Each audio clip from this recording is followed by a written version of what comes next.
Alright, time for another draftphysics.com, debatephysics.com also, but really debate has to be on the subjects and civil.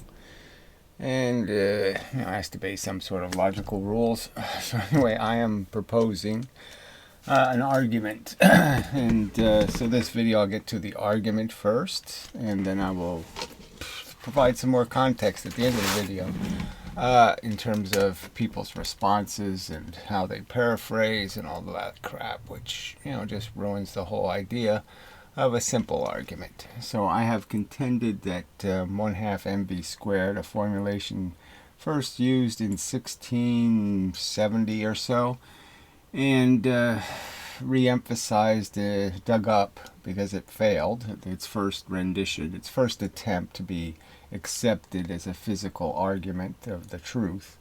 Was in the form of just mv squared versus momentum. Just the idea that you want to know something's weight or something's capacity to produce pressure, you just see how much mass it has and how much velocity it has, and you multiply those two numbers and you'll get a quantity that is consistently representing a capacity to move atoms and to do stuff in the universe. It's energy, it's capacity to spread energy or motion. So that's what it's doing. It's spreading motion. Now, if you have this whole argument about elastic and inelastic, things that are hard versus things that are soft, things that are rubbery versus things that are solid, all kinds of arguments about that. But you can always follow the movement. So even back in the 1600s, they figured out that if you smash two blobs of clay together, the motion isn't going to be in the clay moving in some direction. It's going to be that the clay is going to just get fat. It's going to spread out. It's going to deform. And that deformation isn't rubbery. It's not elastic. It's not going to reform back to its shape again. Yes, but the energy can always be seen. It can always be found somewhere. And so Richard Feynman made these arguments about energy conservation. Now, what he didn't do was talk about the distinction between 1/2 mv squared and mv, and how you have effectively, overtly, two different ways of describing energy that can't possibly both be correct. They get different answers for what's in the universe. Can't both be right. And I'm saying there's glaring evidence of which one is right and which one is wrong. So I don't think anybody will find any experiment where momentum fails. So if I smash two pieces of clay together, I'll be able to see the momentum. I'll be able to see that the momentum is going into moving the atmosphere and heating the clay, that you can follow it. No problem. And that if I smash two hard things into each other, I'll be able to see that some of the energy might go this way and some will go that way, and it can go in all different directions, or it can go all in the same direction if a big heavy thing hits a light thing. So there are rules. Descartes went to a lot of trouble to describe all of these different circumstances, light thing against heavy thing, all of that kind of stuff. And effectively in modern physics, all that's being ignored.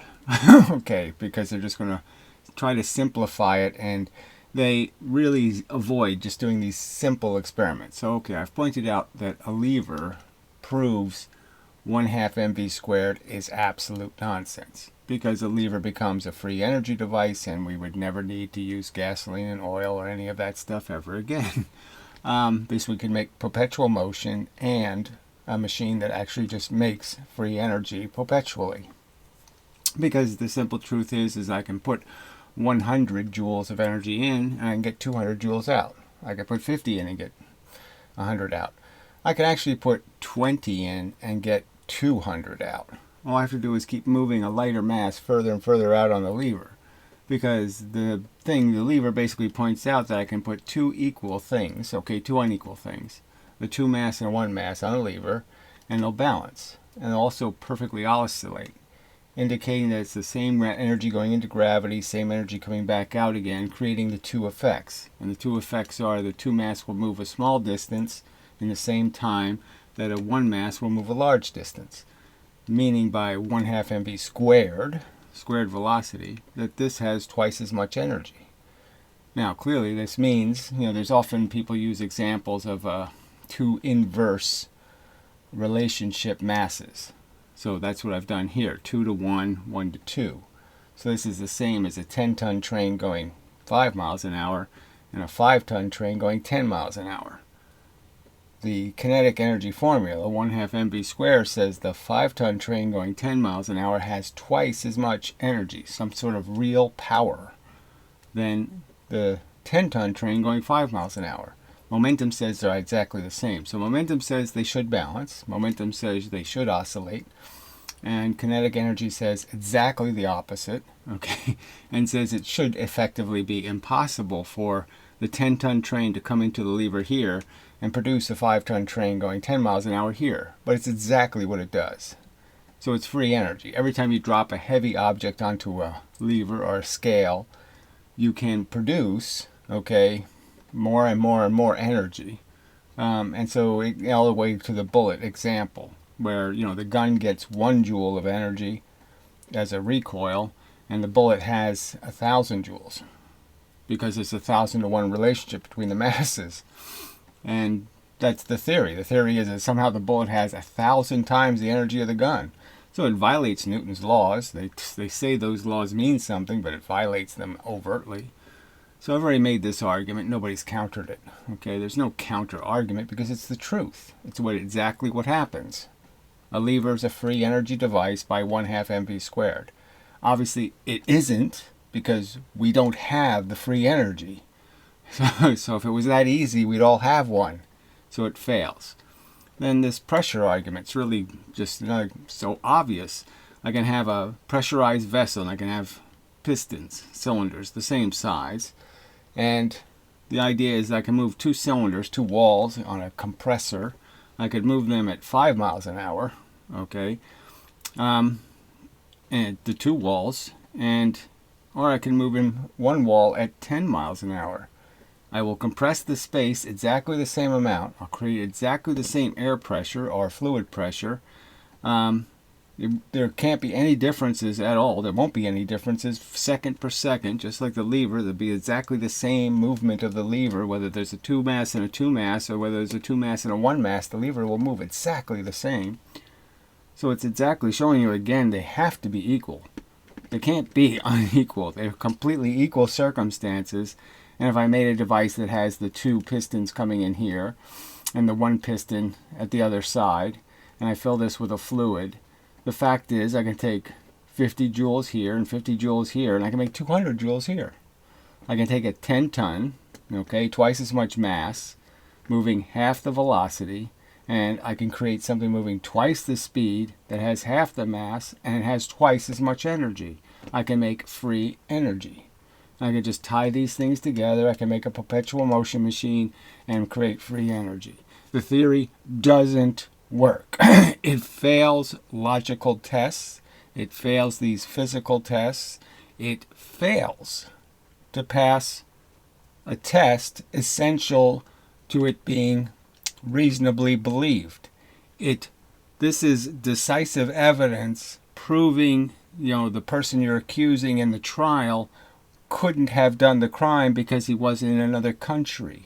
I mean, this decisively proves your theory can't possibly be correct. It can't possibly have any value in describing anything real in the actual universe because it fails these elemental tests.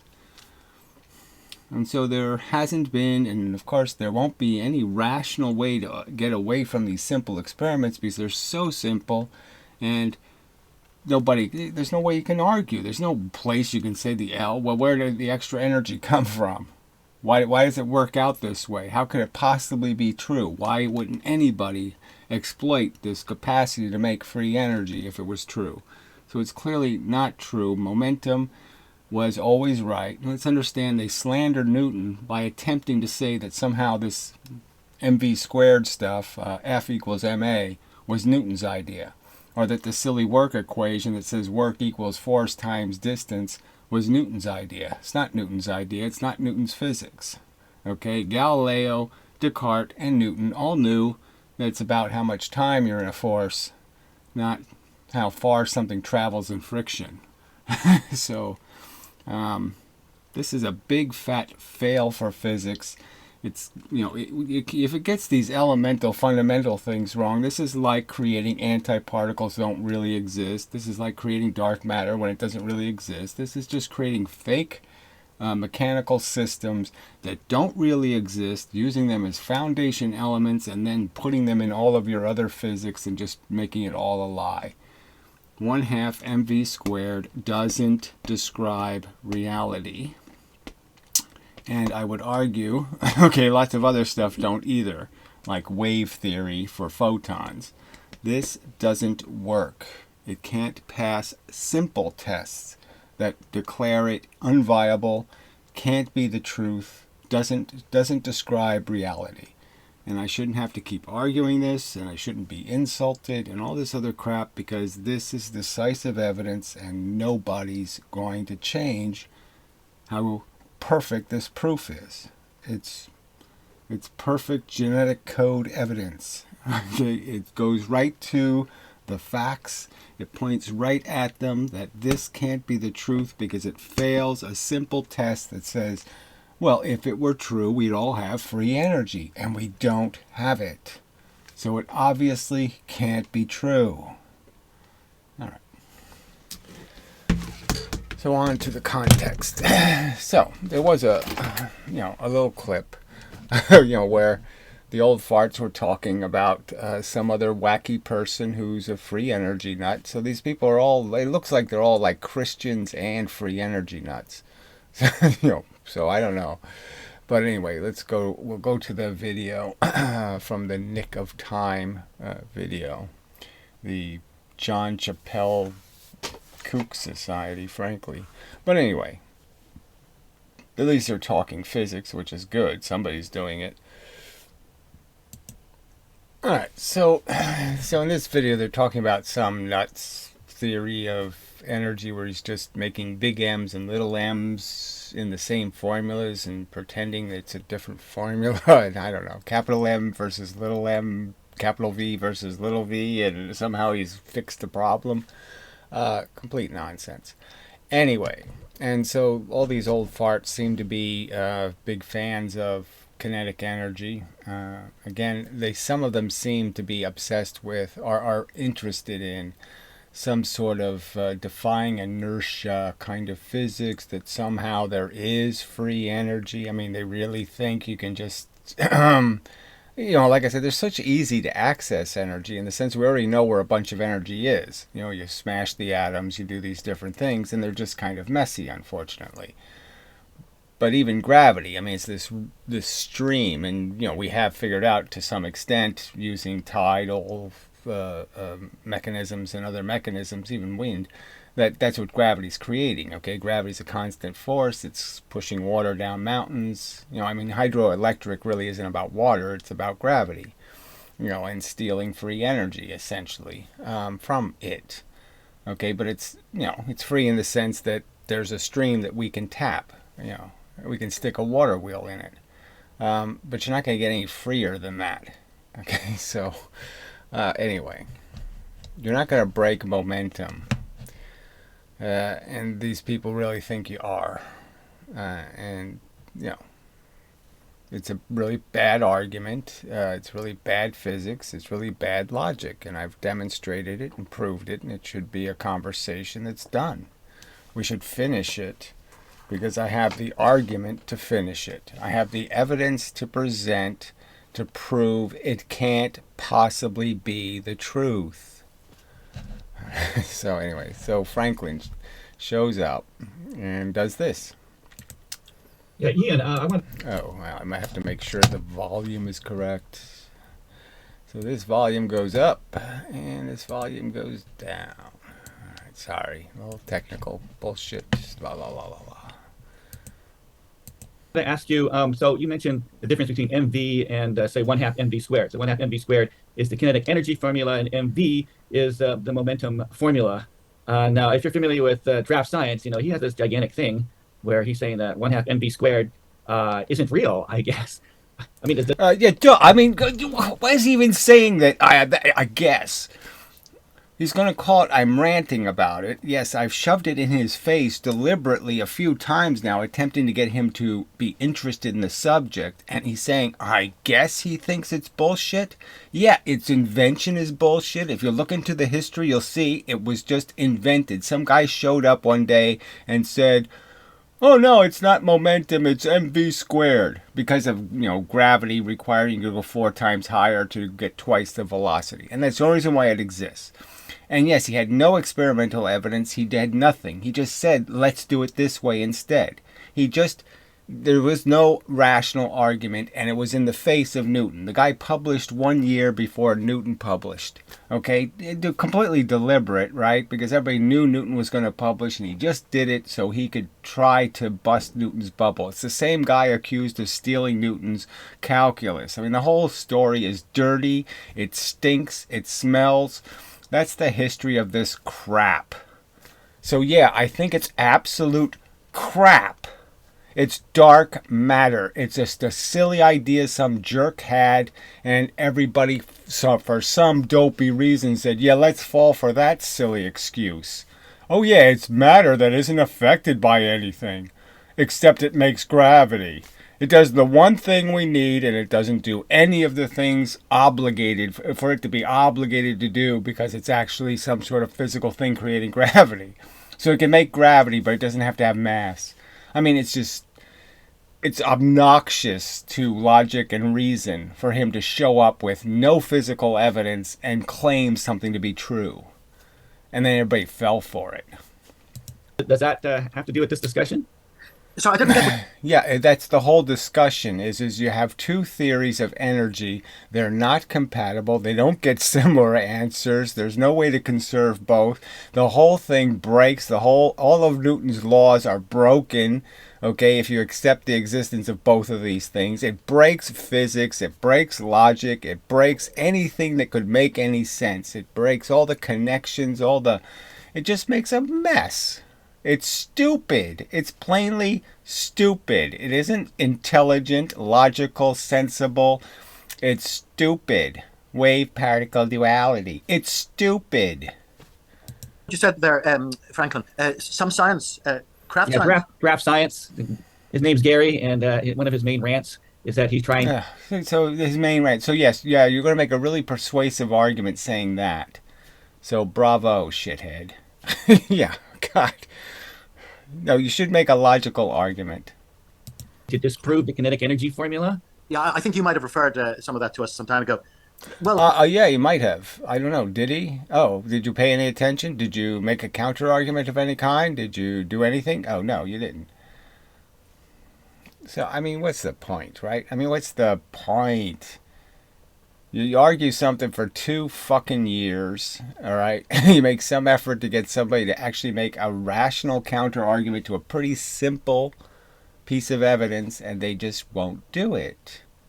my first reaction is the opposite, Franklin. I think that energy is fundamental. You know, whatever about explanation versus description, and that momentum is a bit of a made-up concept. So it's just hilarious. So the very thing that Newton used to get all kinds of right answers, the very thing that Galileo used to get right answers, the very thing Descartes used to get right answers is made up. Oh, fuck.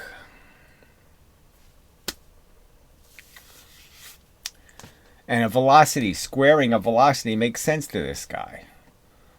I mean, you can see how, when you're moving in dimensions, you can see how a line can make a square and then a square can make a cube. How the fuck are people doing that with a velocity? I mean, how does that make sense to somebody?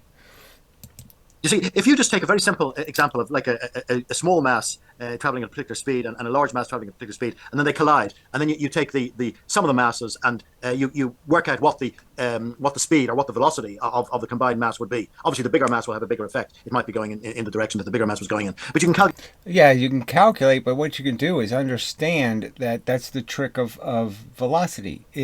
That's why there's a speed limit in the universe. Is because a big thing going 30 miles an hour, it doesn't matter how big it is. It could be at the Empire State Building. It can just be 400 pounds. It doesn't matter whether it's a lot bigger than me or it just doesn't matter. all it can do is give me 30 miles an hour. It can't make me go any faster than that unless I bring in some extra energy and then I can reflect at a higher speed. But if I'm not moving, I can only go as fast as it's going. And clearly its momentum is going to be gigantic. It can't give me its momentum. It can only give me a tiny little piece of its momentum. So that's the catch. Big things, heavy, massive things, can't give light things their velocity. They can't give it any more than the velocity they have. So they can only give it a portion of their energy. Where a small thing can give a big thing any velocity and can give all of its energy to the object. It could, but it doesn't, because yes, when the small thing is much smaller than the big thing, the small thing just reflects because it can't give it any velocity. It's if I took all of its momentum, its all complete momentum isn't enough to make the big thing move because the big thing is too big. It can't break the $10 bill into small enough pennies to push all of the atoms. I mean, you can make it a currency argument. There's so many ways to make the argument. But this guy doesn't even pay any attention to the fact that there's a difference between elastic and inelastic collisions. And clearly, even all of them agreed. Leibniz, Newton, Descartes, Galileo, they all agreed that when you smash soft things into each other, the energy isn't going to be in motion this way, okay? It's going to be in motion in other directions, in the deformation of the object. They all knew what deformation was, and they all suspected that's where the energy goes. So it isn't a news flash. It's a 16 in the 1600s. They all understood that. You can do it and you can calculate that. But on the other hand, you can do exactly the same. A half mv squared for the little object and half mv squared for the big object, and calculate what v would be. You'll obviously get a different answer because one is v and the other is v squared. But if you work, yeah, you obviously get a different answer, which means they can't both be right. They both could be wrong, but it seems pretty clear that one of them is right, and momentum's the one that's right because momentum always gets right answers. On the basis of momentum, which I think is what the textbooks tend to do, you will find that there's a so he thinks that textbooks tend to favor momentum, which is hilarious when they do exactly the opposite, because all of the physics that's been made since since the early 1900s is completely lost in 1/2 mv squared. It's dependent on it now. Opposite in energy. So where did that, if energy is conserved, where did that energy go? It's just an anomaly. And so it is an anomaly. Everybody already knew it. So this is just bullshit. I mean, you're just making this crap up. We don't know where the energy goes. No, the energy goes into moving little tiny atoms in all kinds of different directions. They're no longer just going this way or this way, right? You have two masses. You're moving them this way and this way. They're soft masses. Yes, when they hit, all of a sudden atoms are going to start going in other directions. That's where all the momentum's going to be used up, is moving them in directions that aren't going to be this direction and aren't going to be that direction. And all of those directions are going to end up canceling. So it's going to look like it's not going anywhere. Obviously, its pieces are going in lots of directions. Just like if I smashed you, between two surfaces and you didn't go anywhere, well, your atoms are going to go somewhere, aren't they? I think the classic textbooks say, yes, that energy went in sound when the objects. No, that's the classic bullshit excuse used by the kinetic energy theorists. So we've already played the physics girl video where she drops the extra weight, the extra mass onto the 5-ton train and turns it into a 10-ton train and then says, look, it has half as much energy because it made a sound when I did that. And the sound used up half the energy of a 10-ton train. Yeah, bullshit it did. So that's their bullshit excuse. That's how they explain all the losses. That's how they explain when I do this experiment on a lever and I push the one mass object here 2 units on the lever, and I smash it down and I only get 100. So I put 200 joules in and I go 100 joules out. That's the excuse they use. That's their excuse to defend 1/2 mv squared, is to say somehow the lever got really hot or some other bullshit. Well, I think the difficulty I have is that you'd think that the momentum is like energy and the kinetic energy is the energy. You'd think they'd be equal, but clearly mv does not equal 1/2 mv squared. So I can't, can't reconcile. Well, good. That's a start. At least you're conceding that, yes, they're both a form of motion in the universe. They're both trying to describe motion in the universe. And how can they be saying that move, something's capable of moving, 3 electrons 5 miles an hour, or no, it's capable of moving 7 electrons 10 miles an hour. Yeah, you can't come up with two different answers. It's going to be capable of moving a certain amount of mass, a certain velocity. It's capable of producing a certain amount of pressure. So pressure is a key thing here. I mean, I've also pointed out that, if you take Newton seriously and you understand momentum, then you understand what is momentum. Momentum is weight. We get weight from gravity. Our mass has no weight if it's in some space where it's not being affected by an imbalance in force. So if all the forces are balanced on me, I can't push a scale. I can only push a scale if there's something unbalanced affecting me. And that's what your weight is. It's just measuring how much mass you have moving in a direction that isn't compensated by mass moving in the opposite direction. So it's just the imbalance and the pressure, the field pushing you. And so pressure, weight, force, mass, and velocity, they're all the same thing. I mean, obviously I can just show how a cylinder, a piston pushed into a cylinder is just creating pressure. And you're just saying, well, how can two things that have produce the same exact pressure, two walls moving 5 miles an hour, one wall moving 10 miles an hour, creates the same pressure per second. Every second, it'll have exactly the same increase in the pressure. How can two things with the same pressure be said to have two different pressures, or two different energies, or two different capacities to move? Forget it. It's nonsense. That differences. I mean, and to get to the question of what is motion. I feel like so momentum would strictly just be a mass times a velocity, because I feel that as the mass goes by some space, if you pretend that there is a physical ether or something, that's just the number. It's just weight. Again, if you drop something in gravity, what are you chewing when it's falling? Well, you're changing its weight. You're incrementally changing how much it weighs. It weighs, let's say, 10 ounces here. Well, as it's falling, now it weighs, if I let it hit the scale, right, it fell, let's say this, well, the truth is you fall 10 millimeters, you're going to double your weight. I mean, it sounds like, well, that's crazy, but it's the truth. And to double it again, though, you have to go 4 centimeters almost, or whatever the number would be, 3.7 or something. You just have to keep doing that 4 times. Every 4 times the height, you'll double your weight.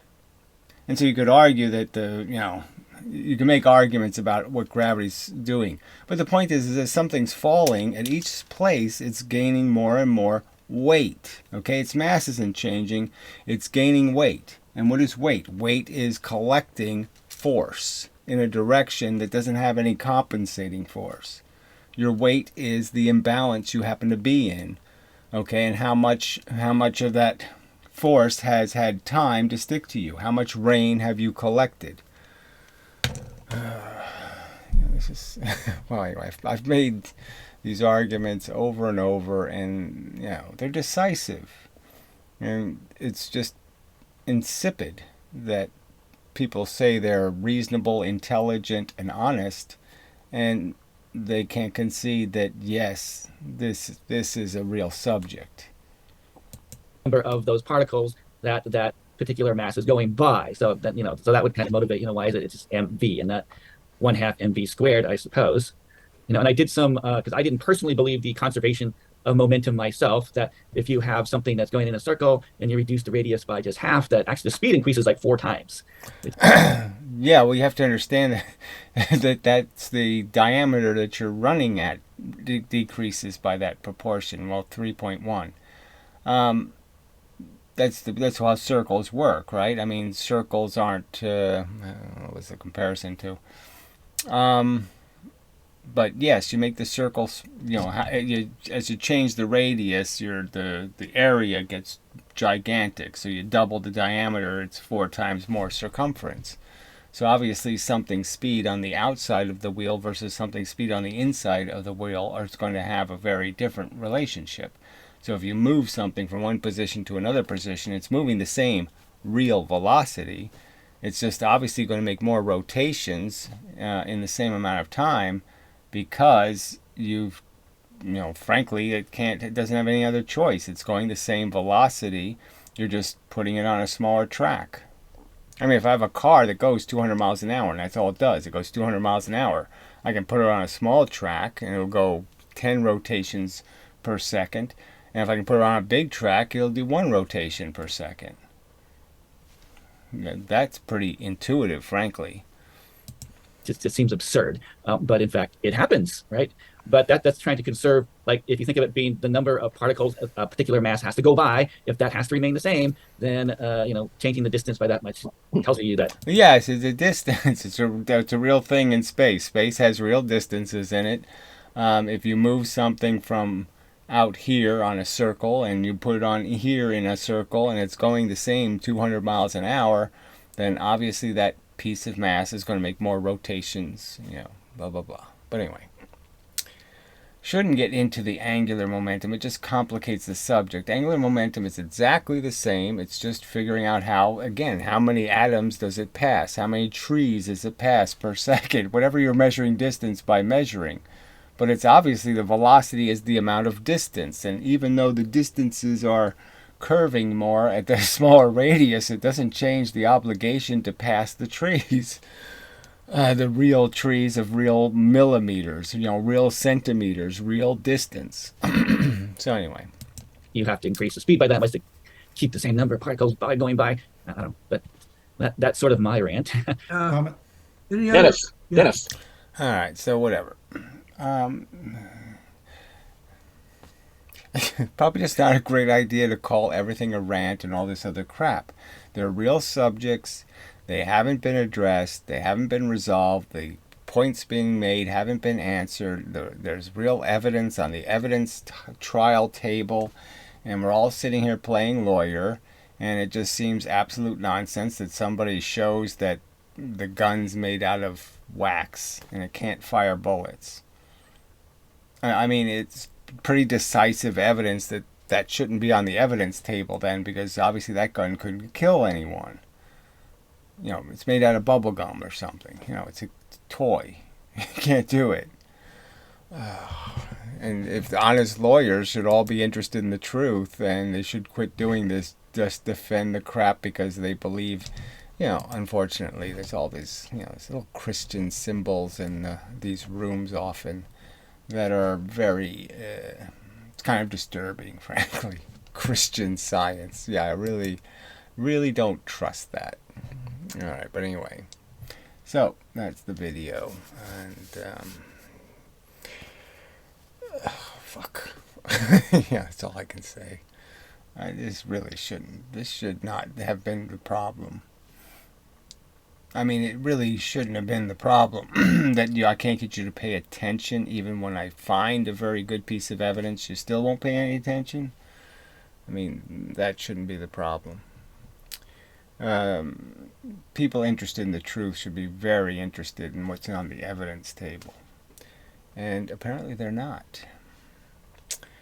Which is really, really, really